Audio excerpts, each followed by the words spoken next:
ঊনকোটি জেলা পরিষদের বিজেপি দলের তারকা প্রার্থীদের প্রচার চলছে জোর কদমে। উল্লেখ্য ১৩ আসন বিশিষ্ট ঊনকোটি জেলা পরিষদের সভাধিপতি অমলেন্দু দাস এবং সহকারী সভাধিপতি শ্যামল দাস ছাড়া বাকি ১১ জন জেলা পরিষদের সদস্যদের বাদ দিয়ে নতুন ১১ জনকে জেলা পরিষদের প্রার্থী করেছে বিজেপি দল। স্বাভাবিকভাবেই সভাধিপতি এবং সহকারী সভাধিপতির উপর বাড়তি চাপ রয়েছে।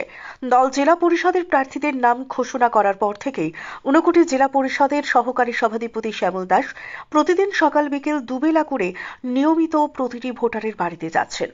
ঊনকোটি জেলা পরিষদের ৫ নম্বর আসনে দল এবারও শ্যামল দাসকে প্রার্থী করে।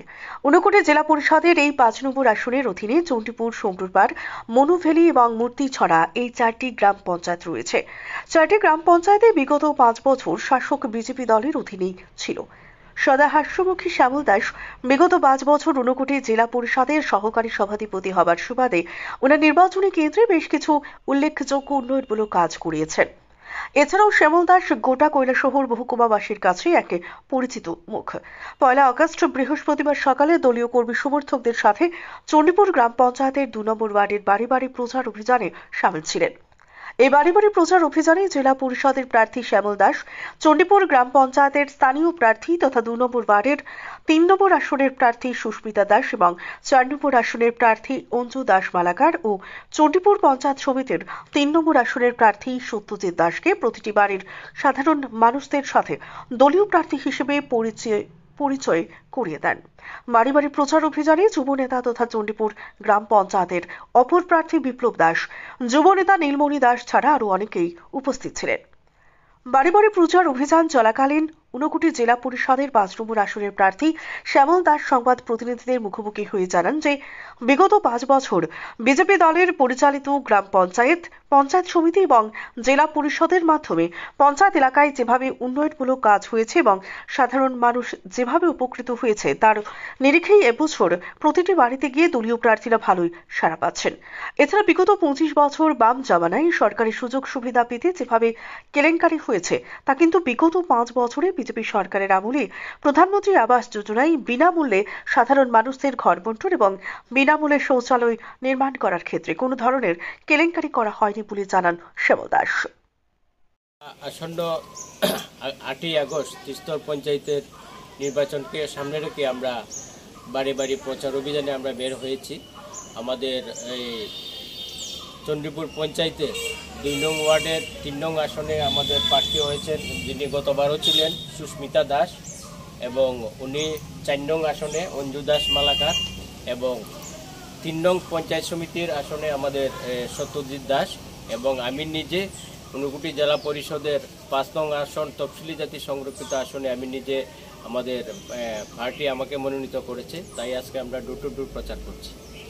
গতবারও আপনি প্রার্থী ছিলেন, এবারও আপনি প্রার্থী হলেন, কেমন মানে গতবার থেকে এবার সারাটা কেমন পাচ্ছেন?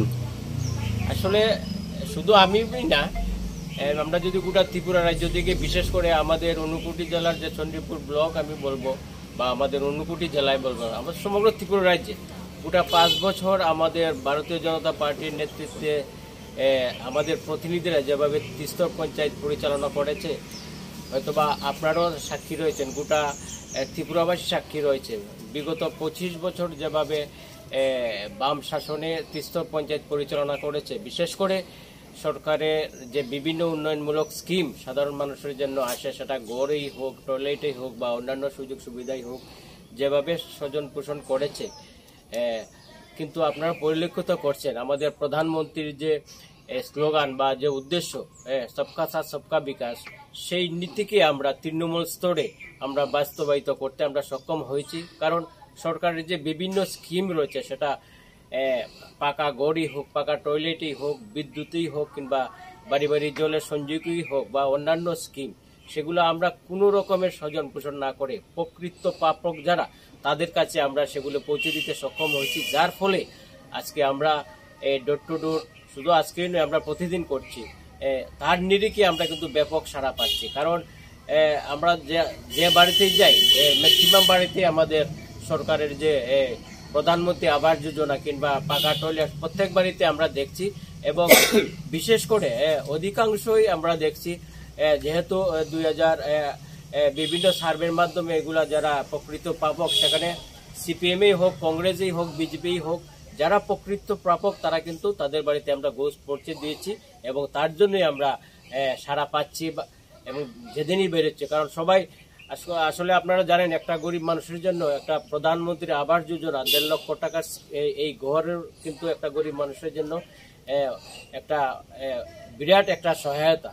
কারণ কোনোদিন অনেক গরিব মানুষ বা চা শ্রমিক বলুন তাদের এই অবস্থা নেই তারা যে পাকা করে বসবাস করবে।